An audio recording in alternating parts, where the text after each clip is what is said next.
Good afternoon, everyone, and welcome to this afternoon's event sponsored by the John C. Danforth Center on Religion and Politics. I'm Marie Griffith, the Center Director, and it's my pleasure to welcome you all here. It's wonderful when we see so many students here, so special welcome to all of you for this special event. We have a few things coming up. We have a table in the back that shows some of our upcoming events, and I'll just mention two that might be particularly relevant, especially to this crowd. On April 7th, Darren Dochuk will be speaking here about his just published book, Anointed with Oil, How Christianity and Crude Made America. And on April 21st, we are co-sponsoring with the program in American Studies a book talk by our very own Abram Van Engen, whose book, Sitting on a Hill, is being published next week, I believe. Today. Oh, today, okay. Actually next week, but I get mine today. Okay, good. Congratulations. So good things all around. I also just wanted to thank Sandy Jones for all of your wonderful logistical help and our student workers who always do so much to help us make these things go. Thanks so much to you all. And I especially want to thank Professor Mark Valeri, who is the organizer and coordinator of this visit with our distinguished guest.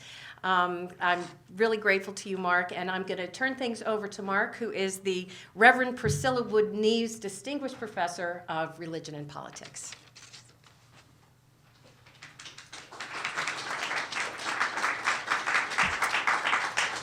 Well, it is wonderful that you're here, and it's my privilege to introduce Professor Daniel K. Richter, who is the Richard S. Dunn Director of the McNeil Center for Early American Studies and the Roy F. and Jeanette P. Nichols Professor of American History at the University of Pennsylvania.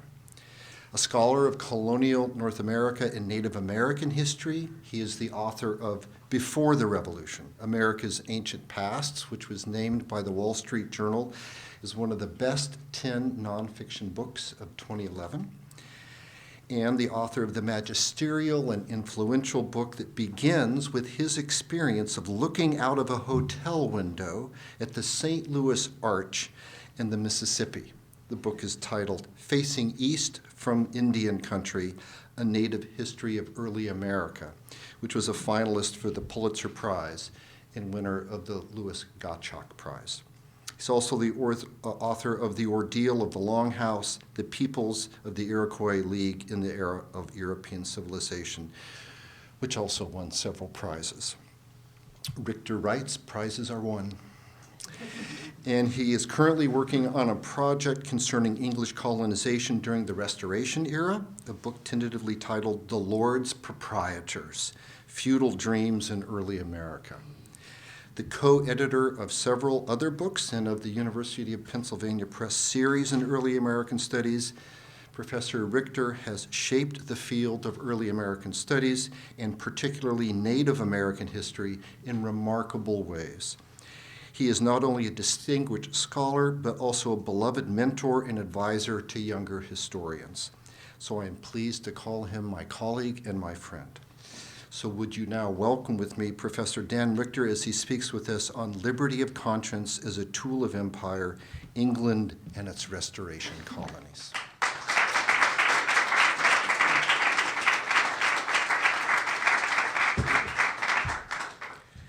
Thanks, Mark. I'll never live up to that. I've never been called magisterial before. I'm not entirely sure what that means, but I... Oh, okay. Dang. Well, thanks, Mark, for inviting me here. I'll particularly thank Mark's students who had a great experience in one of his classes this afternoon. They're all sitting there, still survived the experience in the back of the room. And I want to thank Sandy and Marie and everybody else who's been involved with making this visit so pleasant for me. So it's great to be here. So I was talking to the first two people who showed up this afternoon, and they were totally puzzled by the title of my talk. So my goal is to make you completely even more puzzled by the time we're done. And I promise not to keep you here any later than 9 o'clock tonight. So, liberty of conscience is a tool of empire. Now, there we have Charles II sitting there on his throne with what it just occurs to me looks like a hand grenade in his hand. It's actually, of course, his orb. But it does seem appropriate. I think somebody here in the Danforth Center office picked this picture for at least some of the stuff I saw on the web. But it seems to be particularly appropriate because that hand grenade, I think, represents religious toleration. And in the eyes of many people in the English world on both sides of the Atlantic, toleration was a hand grenade being tossed by Charles II and his successor James II into a world that wasn't exactly sure that this is exactly what they wanted. So that's kind of what I want to talk about today.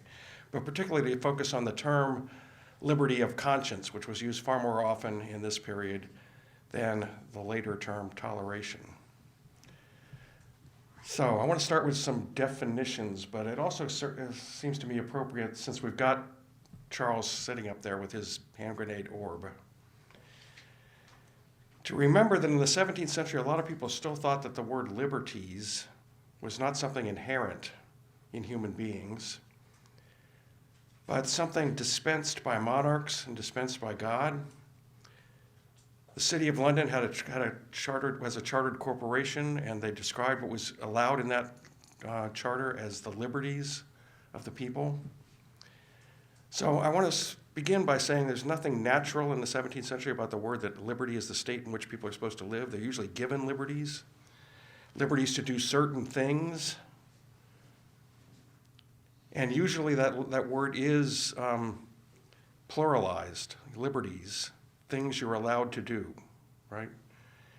And so liberty of conscience, to begin with, I think is something that your conscience is supposedly allowed to do. But in this very interestingly limited sense of something that is bestowed upon that conscience as a right to do something within certain contexts, not necessarily something that is inherently a product or of your humanity or your anything that later in this period would be described as natural rights. These are rights that are given to you by someone. So I want to say that first. And so this really kind of changes, I think, our idea of the meaning of liberty. Forgive me. It's not birds flying free, it's something else. So let's start with some definitions from the OED. All else fails, look up the OED, the Oxford English Dictionary. See here, the liberty is described as the state or condition of being free in the Oxford English Dictionary. This is a much later, but it's the first definition that comes up. But to be free is to be like a freeman of the City of London or a freeman of a corporation. That freedom is also something that's kind of given to you, not necessarily something that is inherent in your humanity. I would want to stress that. Within theology, the OED says, it's freedom from bondage or dominating influence of sin, spiritual servitude, or worldly ties. So liberty is also liberty from sin, a problematic concept for Christians who are inherently sinful, according to the theology in this period. Spiritual servitude, again, servitude is the opposite of freedom. But in many ways, servitude is the norm, freedom is the exception. And worldly ties, like the one I'm wearing now. But I don't want to overstress this. I mean, certainly these words are very contested in the 17th century. But I think we do need to get back to these early modern definitions of what words like liberty and such things mean. They're not necessarily something that everybody takes as a given, and they're something that is, well, it is a given, but in a distinctly early modern way, in that something's given to you, not something we take for granted.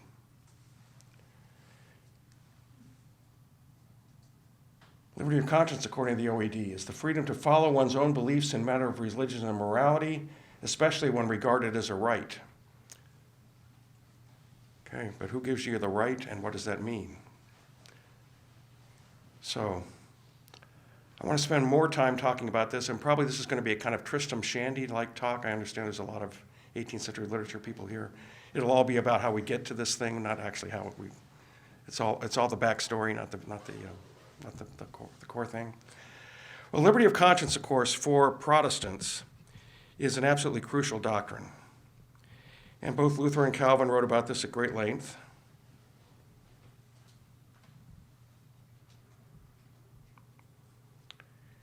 Mark warned me that trying to read off my iPad was going to be a disaster. It already is. But it's an absolutely fundamental tenet of early modern Protestantism in both Lutheran and Calvinist varieties. It's impossible to imagine for the great Protestant thinkers of the 16th century how free grace could work if the conscience wasn't free to experience that grace. If a person believed their conscience was constrained by laws, they would act as if following the law would win them salvation, which is absolutely what Luther and Calvin were arguing against. All salvation comes from God through grace, not through human efforts. And the idea was that, as many Protestants understood it, the great liberation was to get out from under the idea that the Roman Catholic Church controlled your conscience and told you what to believe, interrogated you through confession, tried to make sure that your thoughts were pure, because all of that, in an interesting way, gets in the way of your experiencing the true faith of true Christianity through true grace that is supposed to affect your conscience, right? If your conscience is enslaved to something, it's not free to experience God's grace. Calvin said this: "The consciences of believers, while seeking assurance of their justification before God, must rise above the law and think no more of obtaining justification by it. Consciences obey the law not as if compelled by legal necessity, but by being free from the yoke of the law itself. They voluntarily obey the will of God. Being constantly in terror so long as they are under the dominion of the law, they are never disposed promptly to obey God unless they have previously obtained this liberty." Did you follow that? If your conscience isn't free, you can't really experience God's laws. You just follow them as if you're in terror of them, right? But if your conscience is free, then you can really follow God's laws. This is a kind of liberty that most modern people find rather strange. And of course, people at the time also had trouble wrapping their minds around that. But basically, consciences had to be free from the power of the law in order to follow the law voluntarily. Got it? If you don't get it, you're not a saint.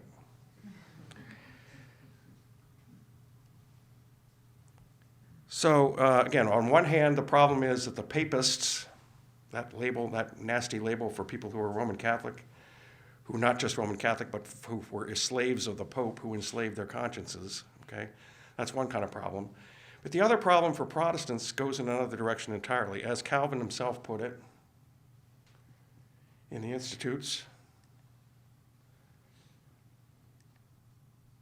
should come up any day now. "The moment any mention is made of Christian liberty, lust begins to boil or insane commotions arise.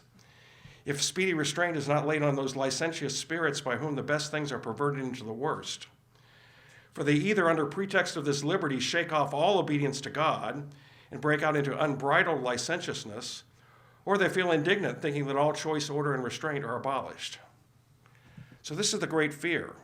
You unleash a conscience and then it's going to do whatever it wants. The moment any mention is made of Christian liberty, lust begins to boil or insane commotions arise, right? So any modern reader who goes to read Luther's treatise on the freedom of a Christian is extremely disappointed because, they think it's going to let them do whatever they want. That's not the point at all, right?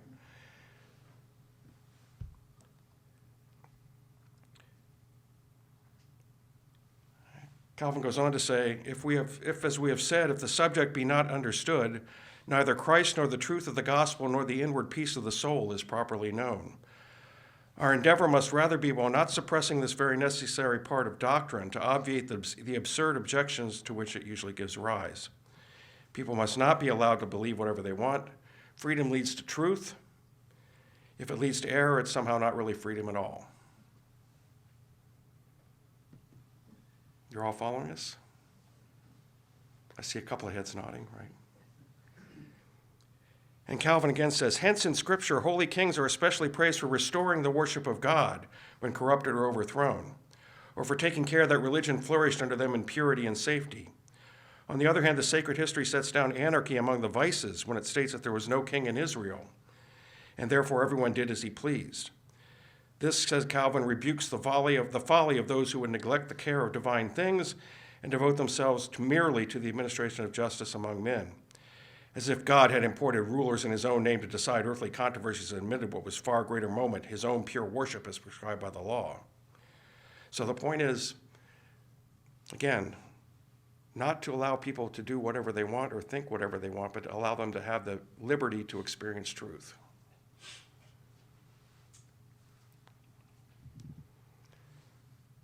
Liberty, indeed. The generally considered moderate Puritan, Richard Baxter, said much the same thing on the eve of the restoration of the crown in England, 1659. It is necessary, he said, both to the purity and peace of the churches, that publishing or propagating the certain intolerable errors must be restrained both by the magistrates and the churches. As liberty in things where liberty may be granted, it is necessary to the church's peace, so is restraint in things intolerable. It is not liberty of conscience I speak of, but liberty of tongue and practice. Men's consciences are not under inspection or cognizance of the magistrate.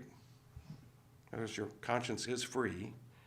He that will be an infidel must have liberty of conscience to damn himself, and then to torment himself whether the magistrate will or not. But if we have liberty to infect and to seduce others, the magistrate shall answer for it, right? So at best, you're allowed to believe these things that are going to lead you to hell and to suffer the consequences internally as a result and eternally as a result. But it is the responsibility of magistrates, that is governments, to make sure that you can't spread these filthy ideas to other people.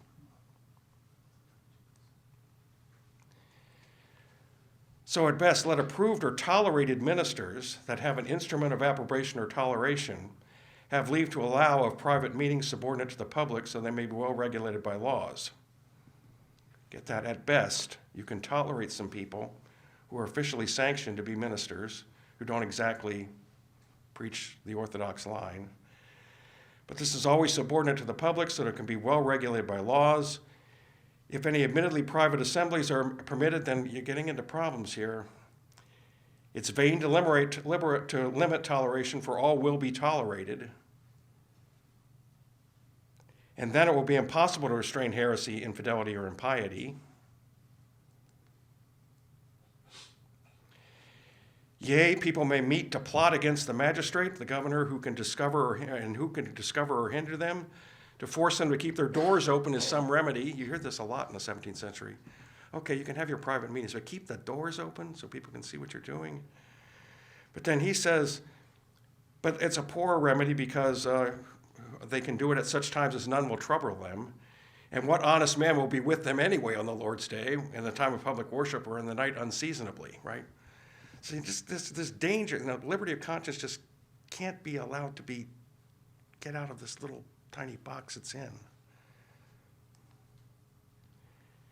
Forgive me.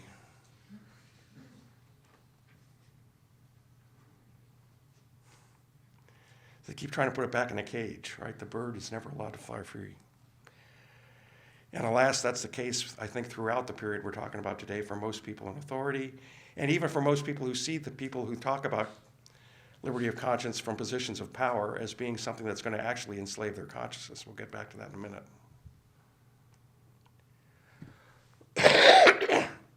So when I say a tool of empire, during the reign of Charles II, there's that hand grenade again, this time with a baseball bat to kick it out. No, that's a scepter, of course. These are, for me anyway, there's a lot of experts in the room on the theology of liberty of conscience. There's a lot of experts on the literature of this era. For me, I'm concerned about it as a political device and something that people often see politically as a threat to their liberty. The very idea of liberty of conscience is a threat to their liberty. I hope I can explain what that means before we're done tomorrow morning. So one of the first things before Charles II resumes his throne, he issues the Declaration of Breda, which was his sort of conditions under which he would return to England, his declaration coming down from on high, and it proposes a lot of things. And it's prefaced by language such as he's longing that wounds which have so many years together been kept bleeding may be bound up in the civil wars and the chaos when he was off the throne, since the murder, he would say, of his father, Charles I.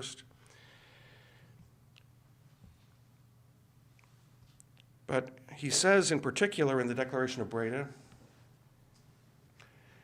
we do declare a liberty to tender consciences, also very hard to keep those two words separate, tender consciences, and that no man shall be disquieted or called in question for differences of opinion in matters of religion, which do not disturb the peace of the kingdom. We do declare a liberty, right? This comes from the king, that no man shall be disquieted or called in question for differences of opinion in matters of religion, which do not disturb the peace of the kingdom. Cracking open the door a little bit here, but it's coming from the king, right? And the primary thing is you cannot disturb the peace. And then, because it's the Restoration and not Louis XIV, he has to say we shall be ready to consent to such an act of Parliament as upon mature deliberation shall be offered to us for the full granting of that indulgence. So he's depending on Parliament to pass an act to make toleration possible so he can give it to people as an indulgence. There's a good Protestant word for you, if you're a good Lutheran anyway. Right? But again, the Parliament is going to give him the power to bestow on his people this liberty of conscience within these constraints that have to do with civil peace and all the rest, right? All right, so right from the beginning of Charles II's reign, the idea of liberty of conscience, liberty to a tender conscience, not to a tough conscience. I'm not sure I'd push that too far, but liberty to a tender conscience. This is often just the language that's often used. You're asking me to do something that's going to affect my tender conscience. It's going to wound my conscience somehow, right? It's going to be something that my conscience will scruple at. That's another word that is often used. But he's going to give this to his people, and it's associated with Charles II's resumption of his power, and he's saying that I'm going to give my people this liberty which they have so much lacked during the horrendous period when I was not on the throne, to give them the liberties that they deserve, right? Now, anybody who knows English, again, this is a sort of a liberty, but it goes away pretty quickly, because as everybody who knows English history knows, Parliament was not about to let him get away with this.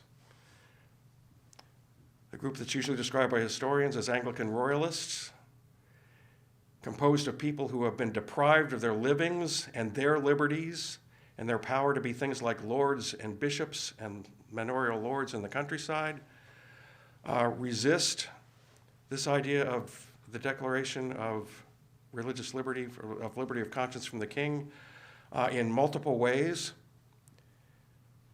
An Anglican Royalist named Thomas Tomkins, an easily remembered name, said this: liberty of conscience is a thing which hath often made a very great noise in the world, and is at the very first view a thing highly plausible.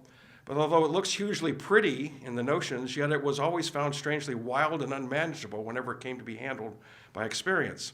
And we shall constantly find that those which cried up for the most reasonable thing in the world, then themselves stood in need of it as soon as ever they came in power, would never endure to hear of it any longer. They who plead for it themselves do not use to allow it to others. Right? We're familiar with this sentiment. People who want to have liberty of conscience, as soon as they get it, they deny it to somebody else. It sounds like a wonderful idea, but for Tompkins, it's just a complete trap.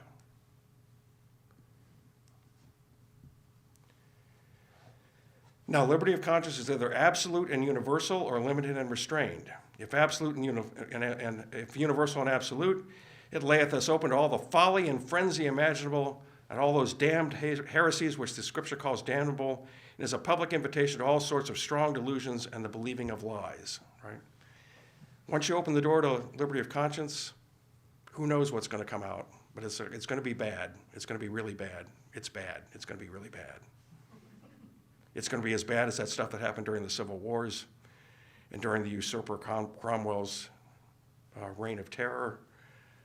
Because this is an Anglican loyalist perspective on these things, right? So we might as well just admit it. If it's limited and restrained, it's no longer liberty of conscience.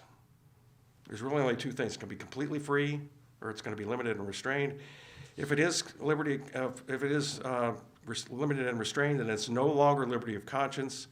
But there's a clear confession that conscience is not so sacred a thing, but it ought to have limits and restraints set upon it. If it be asked, will you force men to go against their consciences? I answer that consciences may be such that men ought not to be suffered to act according to them.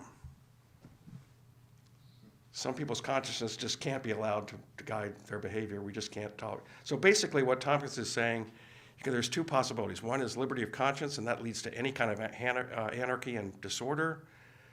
The other thing is, as soon as you put restraints on conscience, you're really saying there is no liberty of conscience, and he's siding with the last position because some people's consciousness just can't be allowed to express themselves. Right then. So he's associating this liberty of conscience with religious radicals, with frenzy and heresy, with chaos. He's particularly talking about Quakers and people to the left of them who spout off this idea of the inward light, and nobody can tell me what to believe because God is speaking to me directly. All this is only going to lead to chaos. And the one thing that people in power want in the era of the Restoration is to get rid of chaos, the perceived chaos of the previous years, to see in the king their notions of order and stability and all is right with the world. And actually, one resists the king's efforts to undercut that by unleashing this horrible thing called liberty of conscience. Charles II doesn't give up. 1672, he issues what's known as the Declaration of Indulgence. Again, note that notion that I'm giving you liberty of conscience. Bypassing Parliament, which leads people to go berserk. Passing the Test Act in 1673. All kinds of other legislation. Leading to the controversy over the so-called Popish plot in 1678, where supposedly people were plotting to get Charles II off the throne and put his Catholic brother in his place. This leads to the Exclusion Crisis. This is not an English history course, but do note how politicized these issues are, and that actually within a large sector of English political opinion and powerful people in Parliament and elsewhere, it's exactly Charles II's fiendish plot to talk about liberty of conscience that is, as much as anything, an example of the arbitrary authority and its absolute power that must be resisted. Liberty of conscience is a plot against our liberty. Not everybody believes this, of course. A lot of people don't. But, understand this political context. So liberty of conscience, is something that's associated with papists, because Charles II, of course, is always believed to be a crypto-papist. His brother is a papist, right? And also this concept is associated with royal absolutism, or as it was more consistently described in 17th century England as arbitrary authority, arbitrary power, right? So I want to get this link, and this is why I think I can describe liberty of conscience as something that is seen as a tool of political power, and in fact in the colonies becomes a tool for exercising centralized power that many people in the colonies resist, precisely because it's associated with things like Quakers, Papists, and the Stuart monarchy. I hope I've lost you yet, or at least said something that's going to provoke some questions in the end, right? So royal absolutism, tools of empires, tools of royal centralization, this whole notion of imposing religious toleration on people who don't want it is part of that whole operation, it seems to me. Okay, so of course there is a pre-Restoration story of liberty of conscience, particularly in two colonies, Rhode Island, full of religious radicals. Won't talk too much about that right now, but get back to it in a few minutes. And then most particularly in Maryland, full of course, papists, Roman Catholics, right? Except not full of papists, it's actually full of Protestants who are living under a government dominated by papists, right? liberty of conscience, again, is not necessarily a popular thing when it's something that's allowing your enemies to rule. I should also say that Rhode Island's charter that it got from Parliament in the 1640s said nothing about liberty of conscience. Just file that one away for a minute. Okay, Maryland. Marylanders have long been proud of their act concerning religion, which was passed in 1649, which says this: whatsoever person shall from henceforth blaspheme God, that is, curse him or deny our Savior Jesus Christ to be the Son of God, or shall deny the Holy Trinity, the Father, Son, and Holy Ghost, or the Godhead of any one of the said three persons of the Trinity, of the unity of the Godhead, or shall use or utter any reproachful speeches, words, or languages concerning the said Holy Trinity, or any of the said three persons thereof, shall be punished with death. This is the very proud statement of religious freedom in Maryland in 1649, which goes on to say, whatsoever person shall from henceforth use or utter any reproachful words or speeches concerning the Blessed Virgin Mary, the mother of our Savior, or the holy apostles and evangelists, or any of them, shall in such case for the first offense forfeit the sum of £5 not a little less, but, so this is clearly, you can't speak out against Roman Catholicism, you can't be a non-Trinitarian. This is religious liberty.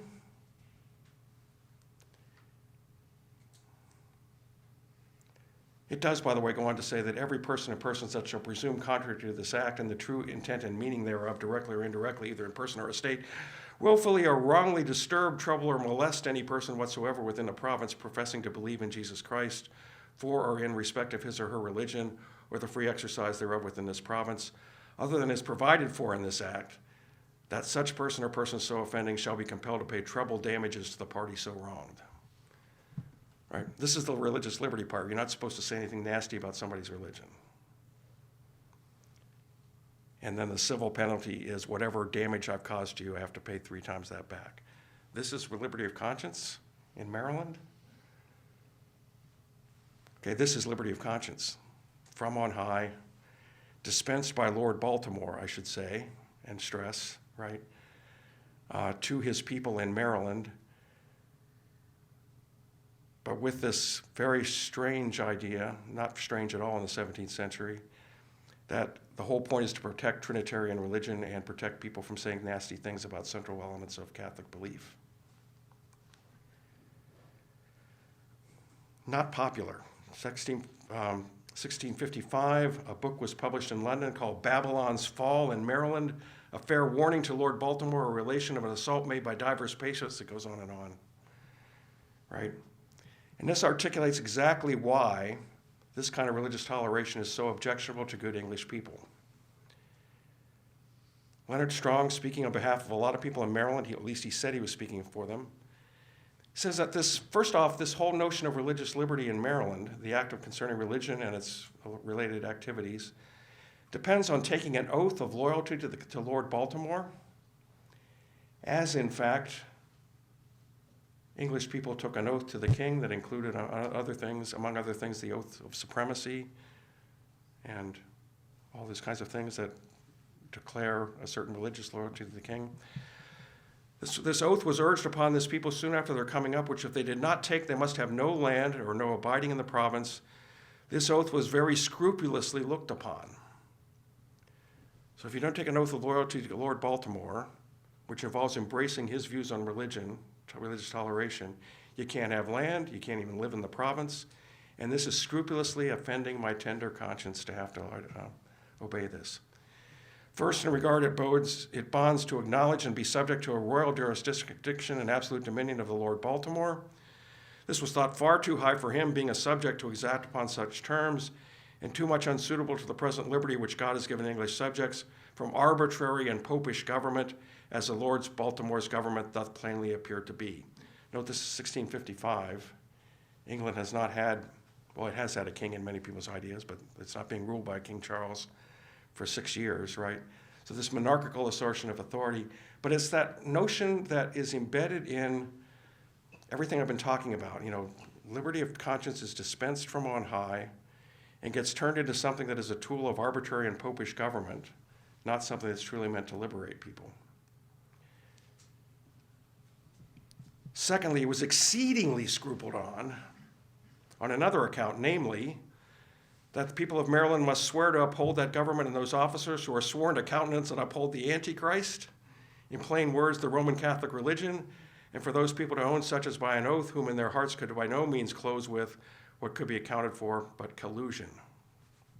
Let's not think about what collusion means today, but it's just an assault on the tender consciences of the Protestants of Maryland that is embedded in the oath, the act of religion.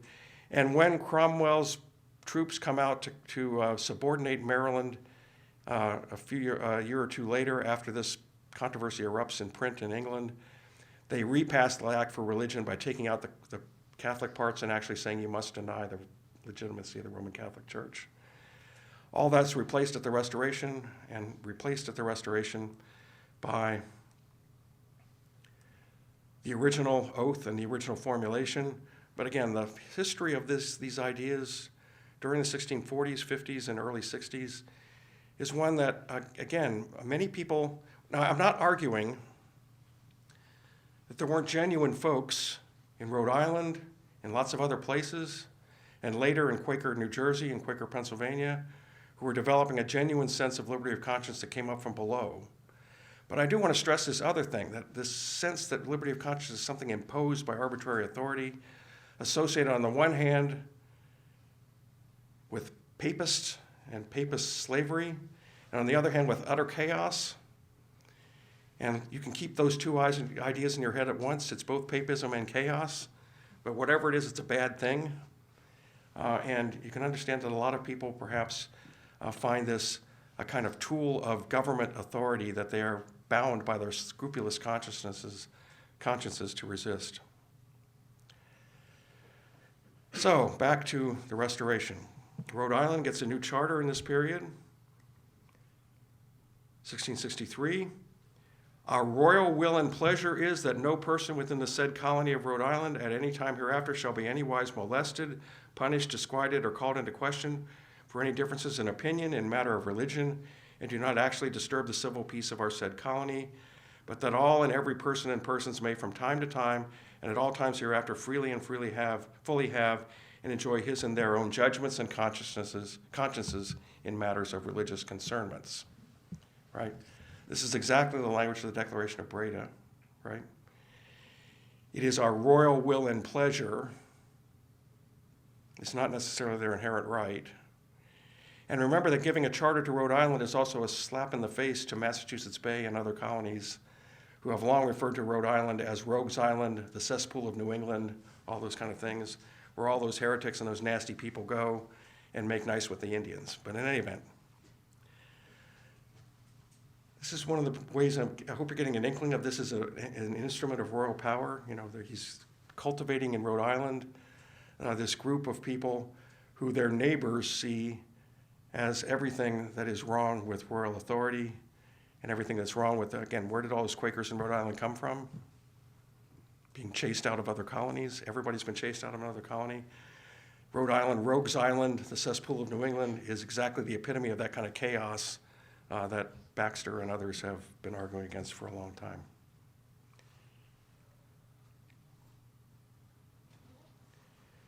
The other great example from the mid-1660s is the chartering of Carolina as a new colony, 1663, which also is famously associated, well, famously among people who pay attention to Carolina, I don't know whether it's famously in this room or not, with religious toleration.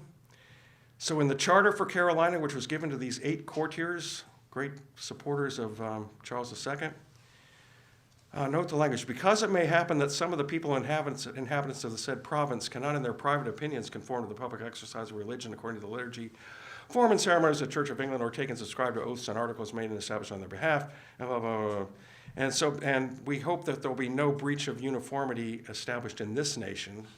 In other words, it might be safe in Carolina to let people have their opinions, right? Then you get a phrase much like the Rhode Island Charter, we give full and free license, liberty, and authority. Give full and free license, liberty, and authority, right? By such legal ways, and we think as they may think fit, the proprietors of Carolina may give this liberty to people who want to move there, right? And again, we're talking about indulgences and dispensations, things granted from on high. Excuse me. things that make people cough and gag and not find it liberty at all.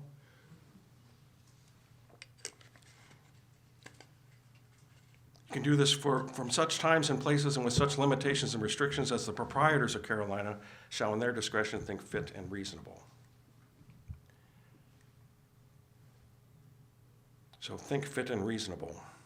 Again, this is a wonderful way of thinking about liberty of conscience.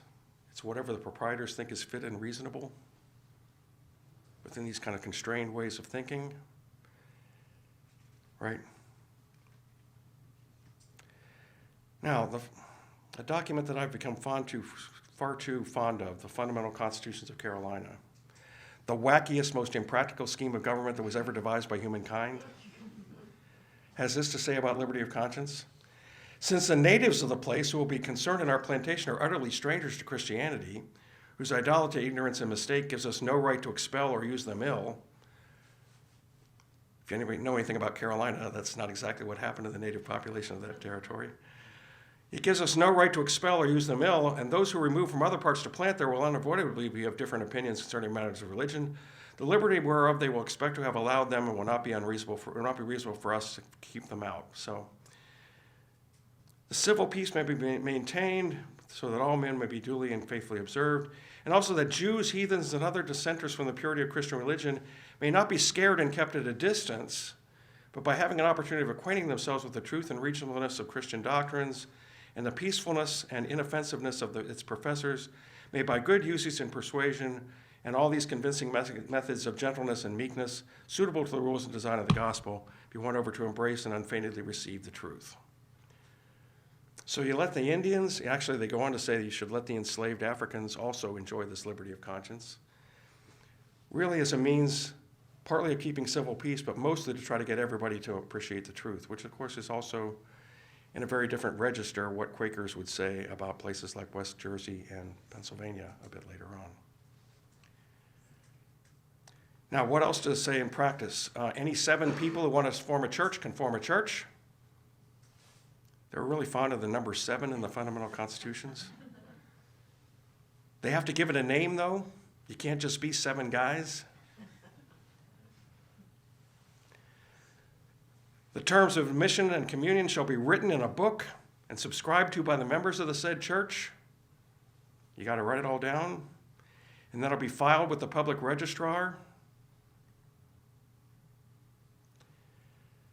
The terms of communion have to involve the following 3 things: that there is a God. You can't be a church that doesn't believe in God. That God is publicly to be worshiped. And here's the long-winded one. That is lawful, and the duty of every man being therefore called by the Scripture to bear witness to truth, that is, to take an oath or an affirmation of what they believe, either by laying hands on or kissing the Bible, or by holding up your hand or any other sensible way. But you got to take a public oath to support what you and your 6 people who are forming this church have written down and filed with the authorities as your beliefs. No person of any other church or profession shall disturb or molest any religious assembly. This is the Maryland language. No disturbing. No person shall speak anything in their religious assembly irreverently or seditiously of the governor or governments and state matters. And keep your religious opinions in the religious sphere. And here's the kicker. No person above 17 years of age shall have any benefit or protection of the law or be capable of any place or profit of honor who is not a member of some church or profession, having his name recorded in someone, and but one religious record at once.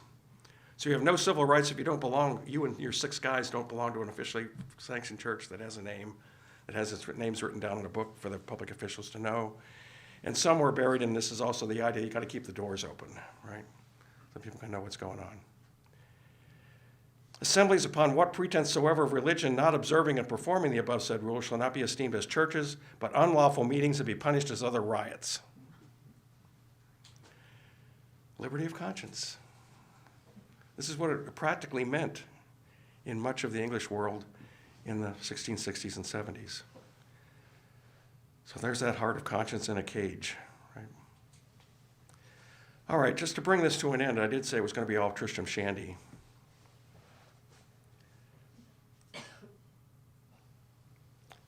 There's Charles II with his hand grenade and his baseball bat. So it is part of, I would argue, from the position of Charles II, James II, members of their Privy Council and the Board of Trade, people making a policy in the empire, I think it's inseparable of sort of an idea that if we can't have the Declaration of Indulgence at home, we'll have it in the colonies, and we'll impose it on people whether they want it or not.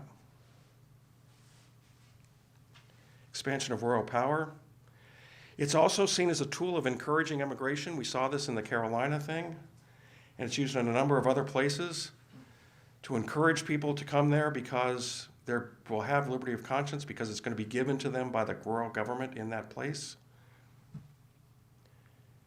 See this in Carolina. We see it then the Quakers take this over as their opinion, as their policy for places like West New Jersey and Pennsylvania. Liberty of conscience is also an interesting tool for incorporating conquered peoples. When New York conquers New Netherland, when England conquers New Netherlands and turns it into New York in 1664, there's a negotiation with the population, and one of the central terms of that negotiation is to offer people liberty of conscience to Dutch people who live there, right? You see this also in the conquest of St. Kitts. You see it also in Jamaica. You see it in other places. This is one of the standard terms of conquest is actually to offer the conquered people liberty of conscience. And I should say that New Englanders in Massachusetts had a certain view of perhaps seeing the same thing happening to them. We don't connect these dots very often, but the same commissioners and the same military forces who were sent out to conquer New Netherland were also sent to straighten out New England and to get New Englanders to agree to liberty of conscience for their terribly oppressed non-Puritan inhabitants. And certainly I think people in Massachusetts saw liberty of conscience as a tool of empire, something that was going to be used to try to get them to knuckle under to the king and his royal authorities, who have showed up, after all, with an armed fleet to conquer the neighboring Dutch colony. Right. Stop me when I'm pressing too far on this. So it's also a way of asserting authority over and claiming the loyalty of rogue colonists and colonies, right? In New England, and I think we can put the Rhode Island Charter in the same category here, right? That as a tool of empire, it's a way of incorporating these colonies that otherwise were kind of self-starters and not necessarily part of the imperial enterprise to begin with. So I could go on and without that, but I could cite you chapter and verse, but I won't bore you because I've bored you enough. I see the undergraduates are already nodding off in the back row. It's been a long day for all of us. The liberty of conscience is a tedious thing for many people in the 17th century. Until the Glorious Revolution. I found this. I didn't actually watch the YouTube video, but apparently you can learn about the Glorious Revolution in 3 minutes if you go to the right website. And I'm not even going to take 3 minutes today.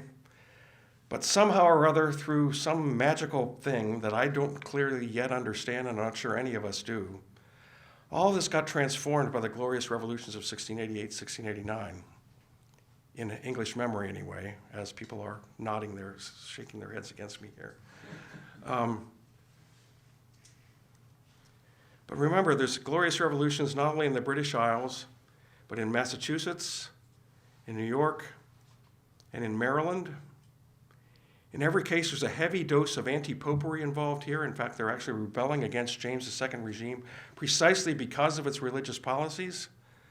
Not the only reason they're objecting, but much of the rhetoric, as Owen Stanwood and other historians have shown, stress exactly the combination of arbitrary power and presumed embracing of papism that this hand grenade called liberty of conscience represents, right?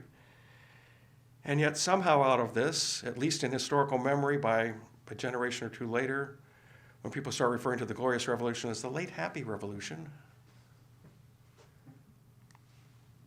this act called the Act of Toleration of 1689 becomes seen as one of the great achievements of the English monarchy, which, by the way, is a parliamentary act, not something granted by the king and the queen. But that's for another story, for another day. And I've gone on way too long, and I'm tired of religious toleration too. So.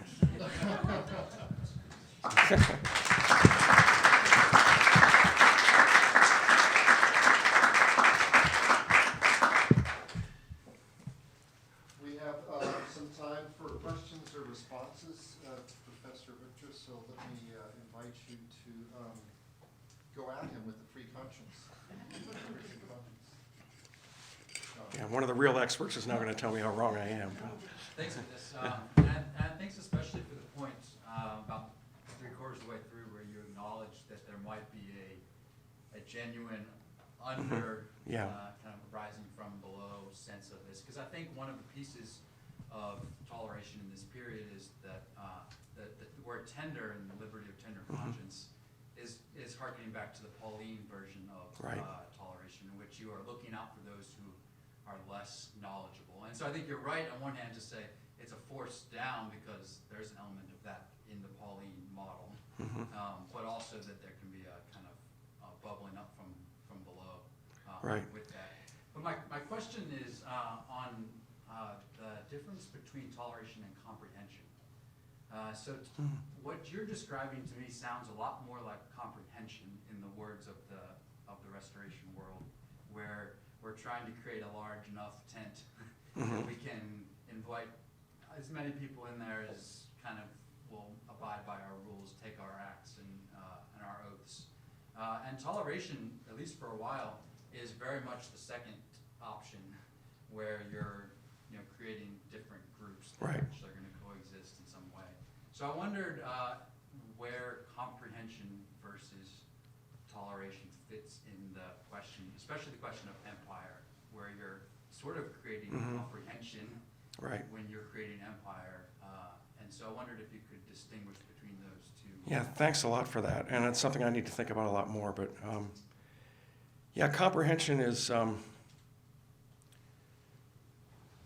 again, trying to have this kind of big tent where as many people can be part of the English church as possible. But I think the particular debates surrounding the policies of the Stuart monarchs and the particular debates surrounding their attempts to impose liberty of conscience on the colonies really is not perceived by anybody as comprehension. It's perceived as allowing papists and Quakers and heretics and maybe even Jews and infidels to exist in this polity.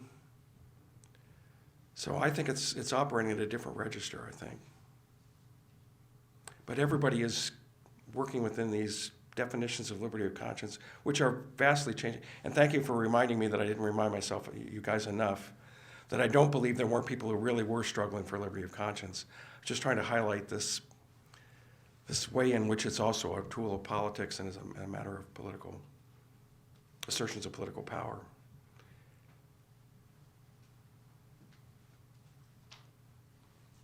Thank you for that talk. I wonder if you could talk a little more about what you were saying about encouraging immigration.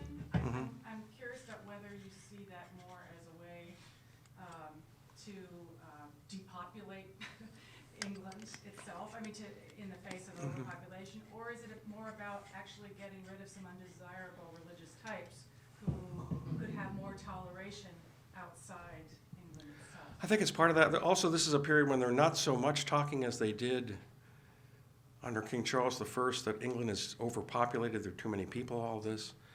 I think there certainly is an element of we're going to get rid of some of these troublesome people. And the Charter of Carolina, that phrase about, if it happens there, it won't disturb us so much at home. But I also think that the promoters of these colonies are using it quite self-consciously as a way to get people to come there. It's also interesting that it's often directed specifically at New Englanders.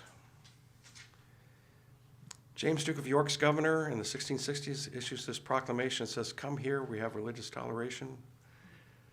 And he publishes this in New England. The proprietors of East Jersey encourage people from New Haven and elsewhere to come into their colony where they can have their religious toleration. Proprietors of Carolina are also busily recruiting New Englanders, as are the people in Jamaica. So this idea, it's actually getting people out of other colonies and getting them to come to yours is another part of that strategy. But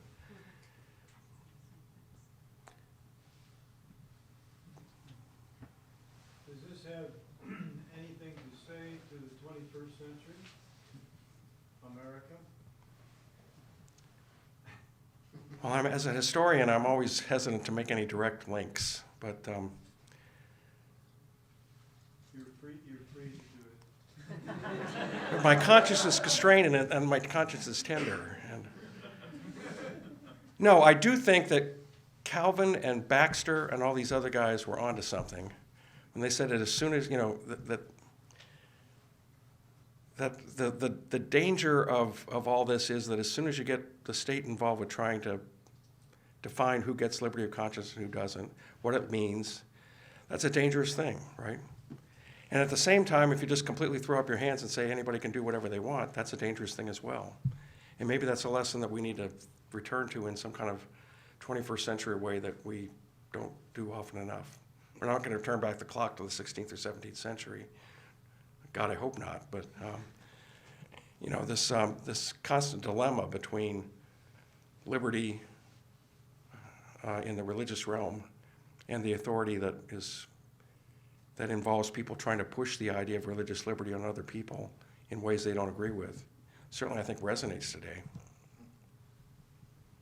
There, I said it. Excuse me. Go ahead, Chuck. Yeah. Thank you for this talk. This is it's out of my area temporally, so I might be off base a little bit on this question. But I'm wondering if you could just say a little bit more about in the Caribbean context or in the Carolinas or wherever how enslaved Africans fit into this. You mentioned this really briefly, but I know there's in this time period. I got thinking about like Catherine Gertner's work on Barbados, which is right in the same time period, 60s through 80s, where some of the laws around Christian supremacy, who counts as Christian, whether or not you should convert your slaves, what does it mean to convert enslaved people, right? So you give them liberty of conscience so that they have to conform, but then that creates its own problems. So, right, but all of this seems like more of a matter of kind of on the ground planter class colonial governance, more so than some of the people in London that you're talking about. I wonder if they're concerned with this or how the idea or the problem of enslaved people factors into all of this. Yeah, if you haven't read Catherine Gertner's book, Christian Slavery, do. It's one of the best books on this subject that's come out in a long time. But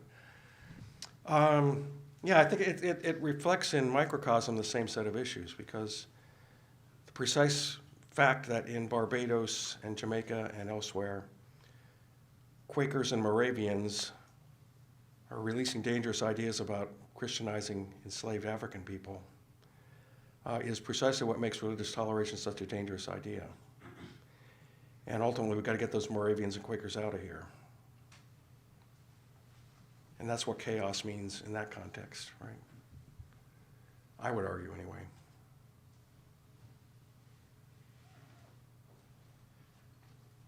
I might ask you a question, which is do you have a sense that from 1600, or I'll stick it to the Restoration, is there, even though it's intended as a political policy and is intended as a tool of empire, that there actually is a greater institution of toleration, that there is the Whig narrative that things are getting more free, although it's not completely free, that the Carolina constitutions are remarkable. It seems to be what they say about Native American practice. And enslaved people of African descent also. Yes. In the same phrase where they say that absolutely does not mean that they get their freedom from their alleged masters, but they are going to have liberty of conscience. Right. So is there How they they and 6 other enslaved African descended people get to organize a church and have all that kind of, that's not clear, but yeah. I'm sorry, I'm interrupting. No. So I always wonder, you look at this sort of halfway politically controlled, imposed liberty of conscience. Is that half a step toward a modern notion, a modern democratic notion of liberty and conscience, or is it simply a wrong turn, a wrong street? I'd have to ask you what we mean by a modern definition of these things, but it is true that certainly and this is also part of this idea of a tool of empire. That doesn't mean that it's not something that is genuinely embraced by people who the monarchy is trying to include in their political order. So the alliance with Quakers and Roman Catholics in England is a very real one. And certainly William Penn, best buddies with James II, is totally on board with this toleration thing that James II is pressing, and this is what gets him in big trouble and leads him to actually lose the right to govern his colony for a while in the 1690s. So I'm not sure I'm ready to say that's a Whig narrative of day by day things are getting better and better in every way, but it is certainly that what some political interests regard as intrusive acts by the crown are, of course, by other political interests seen as great acts of religious liberty and conscience, right? And I said there is a mystery about the Glorious Revolution, but the thing that makes it kind of click, of course, is that William and Mary are unquestionably Protestant. And that whole idea that the monarchy is somehow going to force popery down our throats is gone, at least for the period when William is on the throne. Someone else? Yes. So in the 17th century, when you hear toleration, that's often, I don't know if you agree with this, but viewed as sort of a Trojan horse to re-Catholicize your country or bring Catholicism in. Is there any accuracy to that? I'm not suggesting that sitting on a big table, Whitehall trying to plan things out, but would there be any truth to that perception? So a long time ago, Peter Lake wrote a famous article called Anti-Popery, the Structure of a Prejudice, where he explained that anti-popery doesn't necessarily have anything to do with Roman Catholicism. This is why Quakers can be papists too, right? So the short answer is no, like any conspiracy theory, it's not really true. James II probably never dreamed that he could really re-Catholicize England. But if you were a good Calvinist Protestant who believed that the whole point of the Catholic Church was to enslave people's consciences, allowing Jesuits around is a dangerous thing, right? You just can't have these people around. You can't tolerate this thing. So I would say, no, it's not like he's going to, turn England into a Catholic nation again.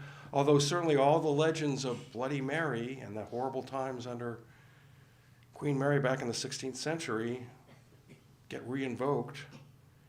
And you think about the gunpowder plot, the alleged popish plot, which had about as much reality to it as Pizzagate, But people really believe this stuff, right?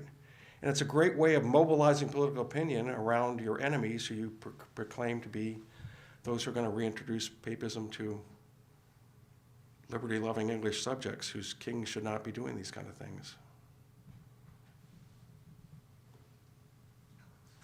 Yeah.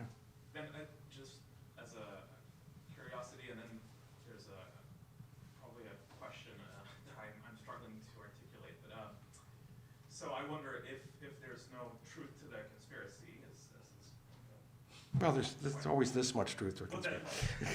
Well, that's partly my question about the title, right? Like if we're using tool of empire, are we not actually reinforcing the idea that it's an instrumental reading of an actual policy that hides something else, or is just in the service of something that is anything else than liberty of conscience? That's the. Fair enough, and you're right. I sent this title in a long time ago. But it can still be seen as instrumental, right? Yeah. And I wonder if it's not precisely one of the issues here, which is that by making it an instrument, you kind of allow yourself to get rid of the philosophical debate, which is really kind of hefty and difficult to solve, right? Like, if you can just limit it into Who's the you in that sentence? I mean, any form of people concerned with governing, Right. in a colony or Right. in a monarchy.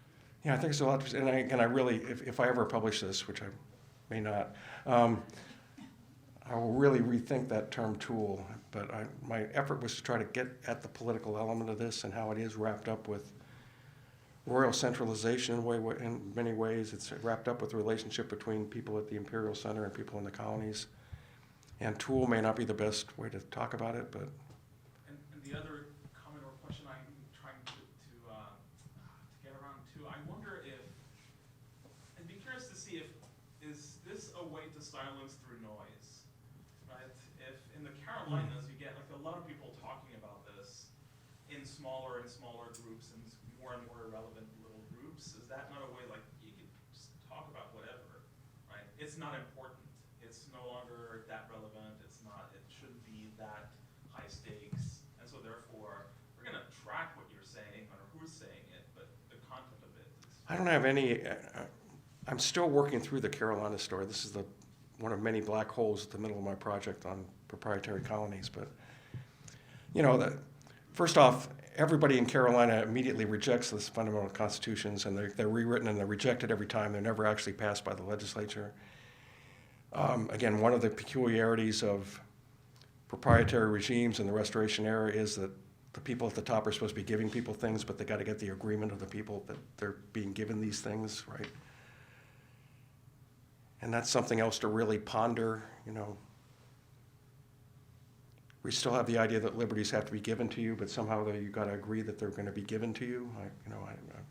Wrapping my head around that is something like wrapping your head around predestination. I'm not quite sure I entirely understand it, but I've lost track of the question. So, but I think that, again, I'm not ready to say this because I haven't worked my way through all the sources yet, but I think that one of the many objections to the fundamental constitutions by people on the ground in Carolina is precisely its religious toleration business, right? I'm not sure that's the case, but that's my hypothesis at this point. Well, three things left on our agenda. Before the third, we won't get to it, is thank Professor Richter. The second is to say that he's going to leave pretty soon after we break up because he's got a flight waiting for him. The airplane is probably already on the taxi to take him back to Philadelphia, quite sadly, so he won't be around to chat very much. And then there is a reception outside to which you are welcome and some continued conversation in Warrenton Fellowship. But most of all, let's give thanks to Professor Richter.